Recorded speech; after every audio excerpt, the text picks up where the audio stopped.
자, 오늘 설교의 제목은요, 아기 예수님 탄생이라고 하는 거예요. 그리고 마태복음 2장 11절이 본문입니다. 크리스마스 하면 뭐가 떠오르느냐, 이러한 질문을 학생들에게 물었습니다. 그것도요, 교회 다니고 있는 학생들에게 물었습니다. 그랬더니 이렇게 대답을 했습니다.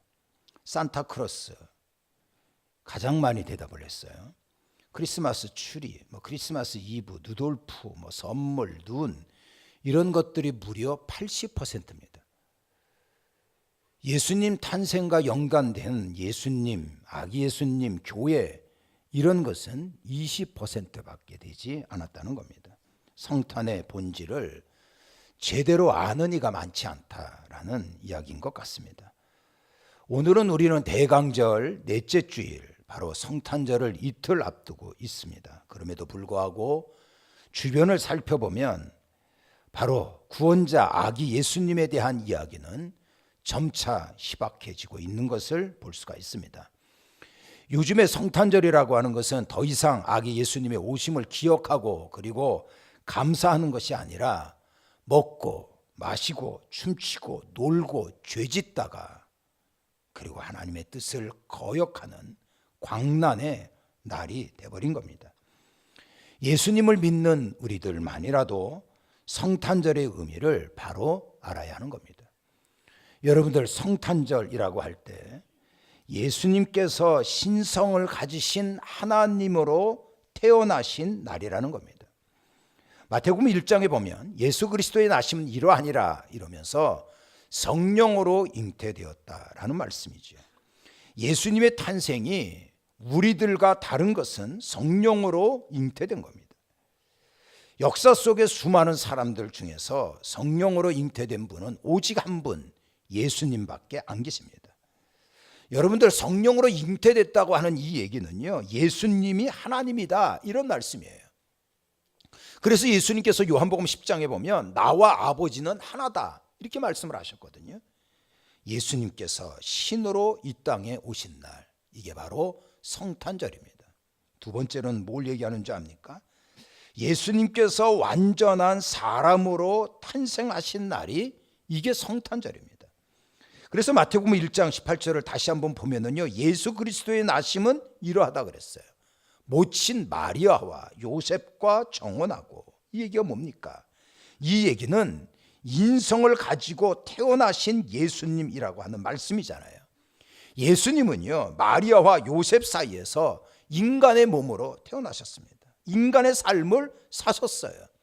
그래서 크리스마스라고 얘기를 할 때요, 하늘과 땅이 만나는 성육신의 사건이다, 이렇게 말을 하는 겁니다.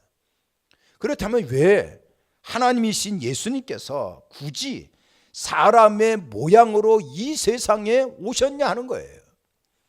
히브리서 2장에서 그것을 정확하게 우리에게 말씀하고 있습니다. 혈육과 함께 속하심은, 이게 육신을 가지고 예수님께서 이 땅에 오셨다는 말씀이거든요. 근데 사망하셨다는 거예요. 십자가의 죽음입니다. 그리고 부활이에요. 예수님의 태어나심, 그리고 죽음과 부활, 이거는 바로 십자가의 역사죠. 예수님의 사역이에요. 이것은 복음입니다. 이것은 악한 마귀를 이겨내기 위해서, 마귀를 없이 하려고 예수님이 온 겁니다. 예수님께서는요, 마귀를 부수고 우리를 구원하려고 오신 것입니다. 날 살리러 오신 예수님이신데 당연히 참된 경배가 있어야 하는 겁니다. 근데 여러분, 2000년 전에 예수님께서 베들레헴에 태어나실 때 과연 올바른 경배가 있었습니까? 경배는 무슨 놈의 경배입니까? 엉망진창이었잖아요. 예수님께서 태어나실 때 주변에 있는 사람들을 몇 부류로 구분할 수가 있어요. 첫 번째로는요, 메시아에 대한 열망은 민족적인 소망이었어요. 그럼에도 불구하고 메시아 탄생을 원치 않았던 부류들이 있었습니다. 이 사람들은요, 로마의 빌붙어 가지고 자신의 안락과 행복을 추구하던 기득권층들이었어요. 대표적인 사람이 헤롯 왕이었습니다. 예수님 탄생 소식을 전해 듣고 자신의 위치가 염려됐어요. 그래가지고 2살 아래 아이들을 다 죽이지 않았습니까? 오늘날에도요, 예수님이 거추장스러워요. 걸림돌이 돼요. 그래서 귀찮아하고 충성하라는 말씀이 부담스러워서 이런저런 핑계를 대는 경우를 의미하는 것입니다. 두 번째로는요, 메시아를 기다렸어요. 그런데 깊이가 없는 겁니다. 매일 그 뜻을 묵상하고 징조를 알려고 노력하지도 않아요.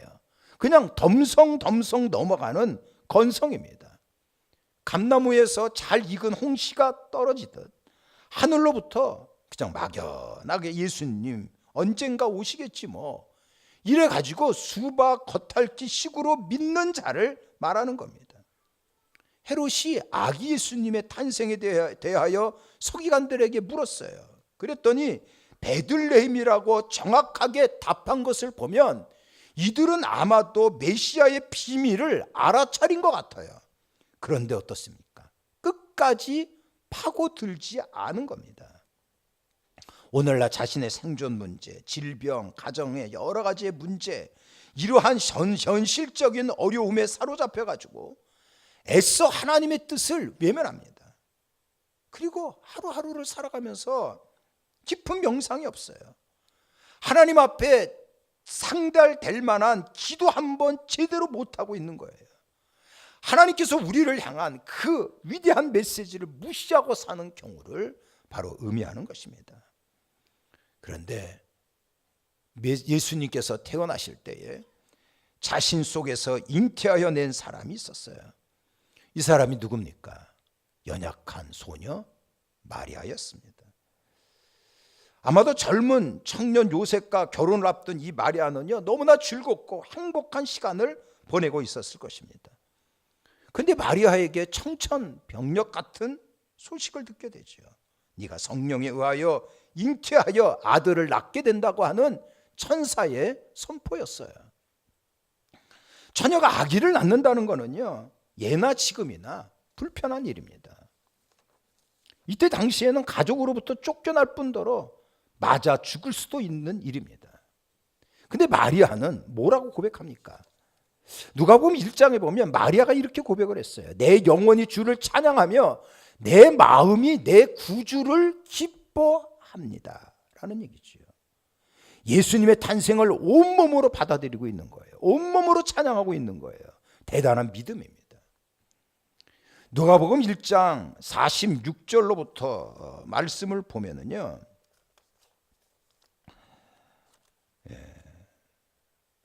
말씀을 보면은 마리아의 창가 이야기가 나와요. 이 말씀에 보면 마리아는 예수님을 잉태하고 나서 당황하기는커녕 도리어 하나님을 찬양하고 불렀던 기쁨의 노래입니다. 이 누가복음 1장 50절에 보면은요, 마리아가 뭐라 그러냐 하면 국률하심이 두려워하는 자에게 대대로 이른다 그랬어요. 국률에 관한 얘기를 하고 있습니다. 54절에 보면은요, 그 종 이스라엘을 도우사 국률이 여기고 기억하셨다라는 얘기예요. 성경을 읽다가 반복되어지는 단어는 중요한 뜻이 있다 그랬다고요. 국률을 2번씩이나 반복하고 있어요. 그렇습니다. 마리아는 예수님의 잉태 과정을, 그 어려운 관문을 통과하면서 경험했던 것은 국률의 하나님이었어요. 저는 올해의 크리스마스에 저와 여러분들의 삶, 그리고 우리 민족에게 가장 필요한 것이 국률이라고 생각합니다. 국률이 뭡니까? 자신이 저지른 죄의 결과로 비참하고 암담한 인생이나 상황인데 하나님께서 우리에게 베풀어 주신 그러한 어머니 품과 같은 축복입니다. 마리아가 경험한 하나님의 국률은 어떤 경험인지 아세요? 마리아는 이렇게 고백을 해요. 저의 여종의 비천함을 돌아보셨나이다. 이 비천함이라고 하는 것은 낮은 신분이죠. 낮은 상태예요. 열등감이 배어있는 그러한 단어입니다. 아기 예수의 잉태로 외로워하고 두려워하고 어쩔 줄 몰라 하고 있었던 이러한 어린 소녀 마리아에게 하나님의 국률이 임한 거예요. 오늘 여러분들이 겪고 있는 열등감이 뭡니까? 요즘의 시대는 무한 경쟁의 시대라고 얘기를 합니다. 끊임없이 주변 사람과 경쟁할 수가 없어요. 그러면서 도태됩니다. 그리고 내가 느껴야 하는 나의 열등감이 있다고요. 나를 붙들고 있는 나의 외로움, 나의 두려움, 이것이 뭐냐는 거예요. 이번 크리스마스를 맞이해서 하나님의 긍휼이 여러분들에게 있어지기를 바랍니다. 개인 마리아만이 아니고요, 이스라엘 민족에게도 하나님의 긍휼이 임했어요. 마리아가 예수님을 잉태했던 그 시기에 이스라엘 현실은 비참했습니다. 알다시피 잔인한 로마 지배하에서 끔찍한 노예 생활을 하고 있었어요.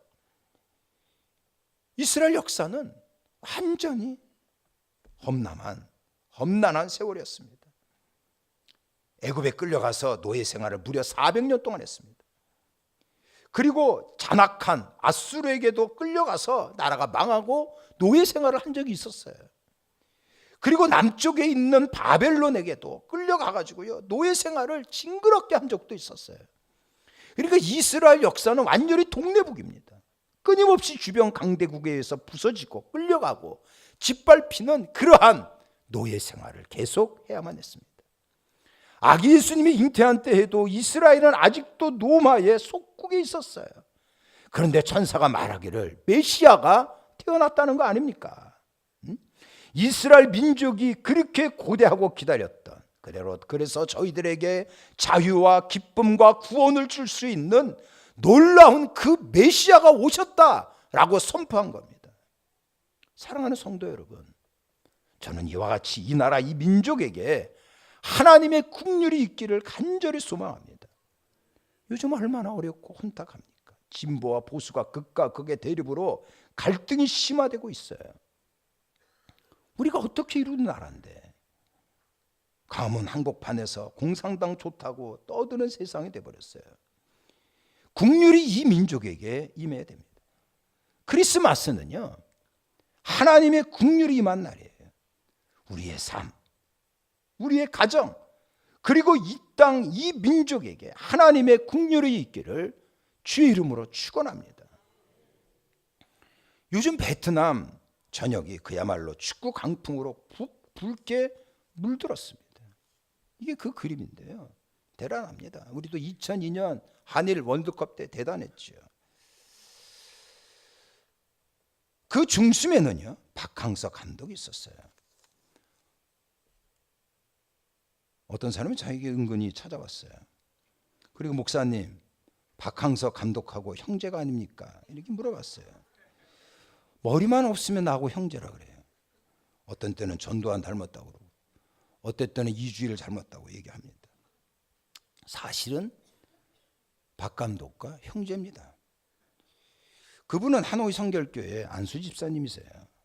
육적인 형제 말고 예수님의 피를 나눈 형제입니다. 매스컴에서는 이른바 박항서 매직이라고 얘기를 합니다. 지난 15일 날 아세안 축구연맹 스즈키컵에서 우승을 했죠. 우승하는 과정에 박항서 감독은 여짐없이 하나님 앞에 이렇게 기도를 했습니다. 대단한 일이라고 생각해요. 여러분들 식당에 나가서 공개적으로 떳떳하게 기도 하십니까? 수억 명이 바라보는 데서 이분은 간절하게 하나님 앞에 기도하는 모습을 갖고 있는 거예요. 박항서 감독은 한양대학교 출신이지요.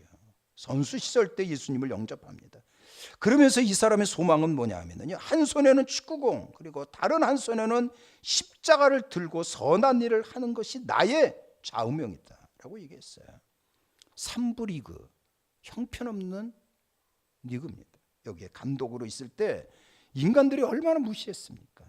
사실 박항서 감독 그렇게 잘생긴 얼굴이 아닙니다. 그리고 말도 달변이 아니에요. 압박과 서름 많이 받았습니다. 그럼에도 불구하고 낭망하지 않고 소망 가운데 나간 거예요. 그랬더니 하나님께서 어느 날 긍휼을 베풀어 주신 것이다 라는 생각을 해요. 하나님의 긍휼은 축복이고 승리입니다. 마리아에게 임한 긍휼, 이스라엘 민족에게 임한 긍휼이 사랑하는 성도 여러분들과 이 민족에게 임하기를 주의 이름으로 축원합니다. 그러려면 아기 예수 탄생에 대한 감사를 행동으로 표현해야 됩니다. 오늘 우리가 마태복음 2장 11절을 읽었는데요, 여기에 보면 아기 예수님을 경배하는 모습, 그리고 황금과 유향과 모략에 대한 말씀이 나오고 있어요. 크리스마스라고 하는 것은 예수 그리스도께 경배하는 날입니다. 성탄절의 주인공은 예수님이세요. 우리의 주님을 경배하는 날입니다. 동방 박사들이 헤롯 왕과 대면한 것을 보면 이 사람의 지위가 상당히 높았던 것으로 생각이 들어요. 동방 박사들이 갖고 있던 지위에 비하면 마국간에서 초라한 곳에서 난 예수님과 격이 다르다라고 생각할 수도 있어요. 그러나 이들은 아기 예수님께 겸손하게 경배했습니다. 이번 성탄절을 맞이해서 여러분들 세상의 모든 것 내려놓고 예수님께 진정으로 경배하셔야 됩니다. 동방 박사들은요, 황금과 유향과 모략을 드렸어요. 이것은 당시 시가로 따지면 엄청납니다. 마구간에서 태어난 아기에게 맞지 않다라고도 생각할 수 있어요. 그러나 기쁨으로 드리지 않았습니까?